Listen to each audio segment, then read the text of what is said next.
is that? Ugh, I was just here the other day. Oh.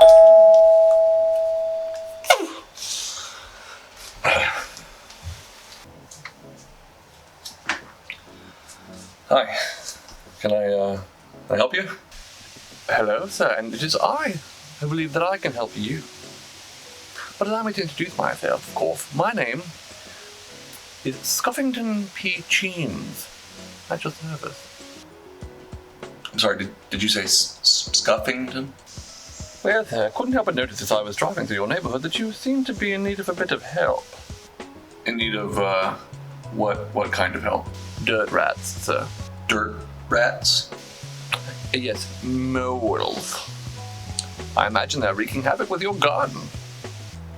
I don't even have a garden. Exactly, sir. Exactly. So, what exactly do? You, trap them, put down repellents? Oh, no. I shoot them. With a rifle. That sounds kind of barbaric. Barbaric? Nah, as I see it, it's quite humane. One moment they exist, the next they exist in 1,000 little pieces. Let's just say I wanted to take you up on this. What kind of rates do you charge? Well, typically, sir, I charge about $100 per acre, but in your case, I believe we could reach an agreement. An agreement? I understand you're a relatively famous YouTube chef. I wouldn't exactly say famous. Okay, but yeah, I cook. Sure. I've been living in this country for 20 plus years, and I haven't had a proper fish and chips in all that time. Do you think you could make that for me? Fish and chips, huh? Okay. You got yourself a deal, Scuffington. Oh, and Mr. Chris. What? Don't get cute and try and bake it. Proper fish and chips must be fried. I wouldn't dream of it. When it comes to proper fish and chips, there's no right or wrong fish to use, but you want to go with something that's firm, flaky, and predominantly white. Say haddock, pollock, or in our case, I've got some beautiful cod. Just gonna open this up. And I'm just gonna go ahead and get this cut up into kind of like 2 to 3 inch pieces. Now, since it's already separating kind of right here, I'm gonna go ahead and cut that fillet in half right through there. All right, and then this guy here, I think that should go nicely into about 3 even pieces. And then this guy, it's relatively thin, so we're gonna chunk him up into 2 pieces. And then we're gonna, of course, dredge these and batter them before we fry them, but moisture is typically the enemy of anything when it comes to frying and getting nice golden brown crispy crust. So I'm gonna go ahead and get these put onto a plate, lined with some paper towels, just to try and encourage any residual moisture to make its way out of there. I'm just gonna put a layer of paper towels over the top, apply just a little bit of pressure, and then I'm gonna return these to the fridge while we get our dredge ready. Place about a cup of flour into a large bowl. And to that, we're going to add a pinch of salt, some freshly cracked pepper, along with about a teaspoon of baking powder. Now I'm going to also use about 2 teaspoons to a tablespoon of garlic powder, maybe a little more, along with a solid tablespoon of paprika. Also going to add some Cajun seasoning, but that part's optional. Just add more salt if you don't want the Cajun seasoning. Go ahead and give that a good stir to incorporate everything and set it aside. Now we're going to get ready to make our chips. So we're going to square off the edges of some russet potatoes. Makes it easier to cut into planks like this. Now once I'm done with that, I'm also going to square off the end of some of those russets and look for any eyes. Go ahead and cut these into about 1/2 to 3/4 inch pieces, just like that. I'm putting them in some cold water. It helps to draw out the starch and also keep them from going too brown on us while we prepare the rest of the ingredients, which is going to be our tartar sauce. I'm going to go about 1 cup of mayonnaise into a bowl. Make sure you get it all. To that, I'm going to add about a tablespoon of freshly chopped dill,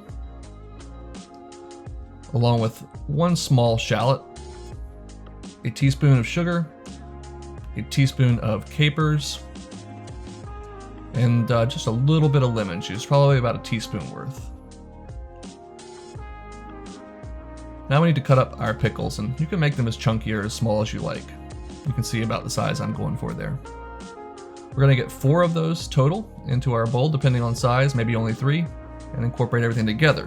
Season it up with salt and pepper, and optionally, I like to put in just a little bit of the pickle juice as well for extra tang. Perfect. Now when we get ready to cook our fries, we need to get as much of that moisture off as possible. So get them onto a sheet tray with a towel or paper towel and dry them off. Here's our setup. We're going to cook all of this in one pot, so get everything on your counter ready, including the beer, which is the last ingredient to make our beer batter for the fish. I have a large Dutch oven filled with canola oil coming up to 325 degrees. You could use peanut oil or vegetable oil as well. Once we hit around 325, we're going to go in for the first of 2 fries on our French fries. I'm going to go about 4 or 5 minutes here. I'm not really trying to color them, just start to cook them and soften them slightly. Use a spider or spatula, something to stir them around so they don't stick together or stick to the bottom of the pot, and just let them roll for a few minutes. Once they're ready to come out, go ahead and get them on a rack to drain.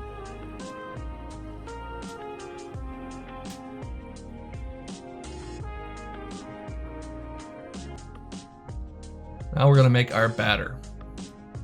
So we're going to add about a cup of beer to the dry ingredients. Make that 2 cups. You can always add a little more if we need to. Let's check the consistency once we get everything whisked together. I think it needs just a touch more. I've got to save some for myself, of course. Once you get all that stuff very thoroughly combined, go ahead and take a piece of fish and put it in some flour. We're going to get just a little coating there that the batter can stick to. Now make sure you get all sides, including the ends. And then knock off any excess. We don't need too much, just want to make sure it is totally covered. Once you shake off that excess, go ahead and get it down into our batter. Again, make sure it's very well coated, and now it's going to go into the oil, which I have raised the temperature on up to 375 degrees. Just carefully, slowly put it in. Let's take a look at that one more time. You're going to slowly put the fish in, letting that crust start to set up immediately, and then slide it in. These pieces of fish aren't very large, so they're only going to take about 4 to 5 minutes to cook. Just keep them moving so that, again, they don't stick to the bottom of the pot or each other. And when they are golden brown and delicious, they are ready to come out and drain. Look at that golden brown, beautiful crust.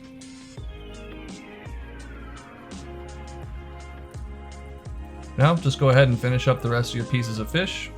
And once those are totally cooked, all we've got to do is finish up our chips. I like to put the fish in a warm oven just to make sure it stays warm, but you can do whatever you want. Now, you notice the fries they're not crispy, they're actually kind of floppy, but they're basically soft. They're ready for their second fry. Again, staying at 375, just go ahead and put them right back in the oil. Coincidentally, you could always do that first cook a day or 2 ahead, or even freeze them, and then just finish that second fry off whenever you're ready to eat. Once they're golden, dark brown like that, they're ready to eat. We just need to season them up with some salt before we put them on a plate. So let's get all this stuff plated up, shall we?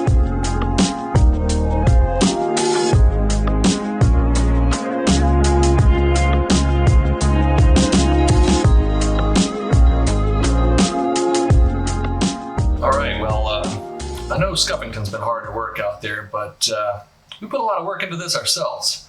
I think it's only right we give it a little taste test before we let him have a crack at it. Now, I'm going to put a little malt vinegar on my fries, just a few splashes there on the plate. I've got a little bit of lemon here. Just going to squeeze that down underneath my fish, overneath. I can't help myself. I got to go in for a bite, get a little dip in the remoulade here. Not remoulade, tartar sauce.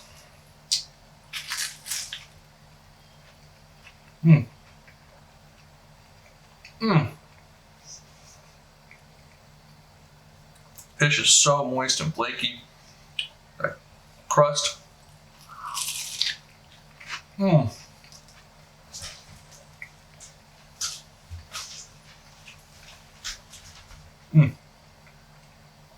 tartar sauce is out of bounds. It's tangy, creamy, just a little hint of sweetness from the pickles and the sugar.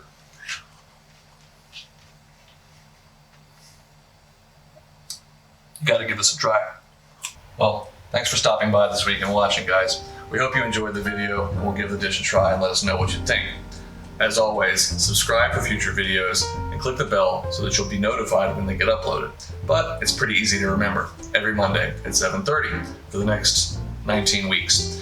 Now, this season, we hope to put the out in dishing out. And no, that's not a reference to anyone's sexuality. Rather, we just want to spread the word about all the great content that we're putting up for you, our loyal viewers. So if you enjoyed what you've watched here today, or any of our videos in the past, please tell a friend or coworker and send them our way. We promise to take great care of them. Now, you've got 6 days and 23.5 hours until I see you again. So go make something delicious.